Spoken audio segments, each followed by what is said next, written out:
ভারতের সংসদে সম্প্রতি পেশ করা একটি প্রতিবেদনে বাংলাদেশের ক্ষমতাচ্যুত সাবেক প্রধানমন্ত্রী শেখ হাসিনাকে ঘিরে ভারতের অবস্থান স্পষ্টভাবে তুলে ধরা হয়েছে।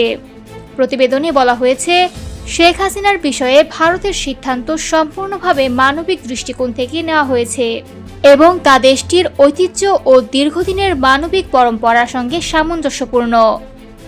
বৃহস্পতিবার 18 ডিসেম্বর কংগ্রেস সংসদ সদস্য শশী থারুরের নেতৃত্বাধীন একটি সংসদীয় স্থায়ী কমিটি এই প্রতিবেদনটি ভারতের সংসদে উপস্থাপন করে।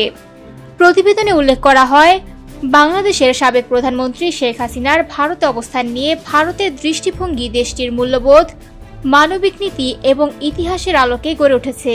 সংসদীয় কমিটি আরও জানায়, গুরুতর সংকটে থাকা বা অস্তিত্বের হুমকির মুখে পড়া ব্যক্তিদের আশ্রয় দেওয়ার একটি সুদীর্ঘ ঐতিহ্য ভারতে রয়েছে। সেই ঐতিহ্যের ধারাবাহিকতাকে শেখ হাসিনার ক্ষেত্রে এই সিদ্ধান্ত নেওয়া হয়েছে বলে প্রতিবেদনে উল্লেখ করা হয়। এ বিষয়ে পররাষ্ট্র সচিব বিক্রম মিশ্রি সংসদীয় কমিটিকে জানান, শেখ হাসিনা তার ব্যক্তিগত যোগাযোগের মাধ্যমে কিছু বিবৃতি দিচ্ছেন, তবে তিনি স্পষ্ট করে বলেন, ভারত কখনোই তাকে ভারতীয় ভূখণ্ড ব্যবহার করে কোনো ধরনের রাজনৈতিক কার্যক্রম পরিচালনার অনুমতি দেয়নি। ভারতের পক্ষ থেকে তাকে কোনো রাজনৈতিক প্ল্যাটফর্ম বা রাজনৈতিক সুবিধা দেওয়া হয়নি বলেও তিনি পরিষ্কারভাবে উল্লেখ করেন।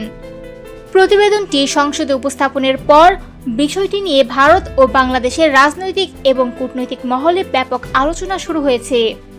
বিশেষ করে দুই দেশের সম্পর্ক, কূটনৈতিক ভারসাম্য এবং ভবিষ্যৎ অবস্থান নিয়ে নতুন করে প্রশ্ন উঠছে। উল্লেখ্য, বর্তমানে কার্যক্রম নিষিদ্ধ আওয়ামী লীগের সভাপতি ও ক্ষমতাচ্যুত সাবেক প্রধানমন্ত্রী শেখ হাসিনা ভারতে অবস্থান করছেন। ইতোমধ্যে তাকে ফিরিয়ে দেওয়ার বিষয়ে বাংলাদেশ সরকার আনুষ্ঠানিকভাবে ভারতের কাছে অনুরোধ জানিয়েছে।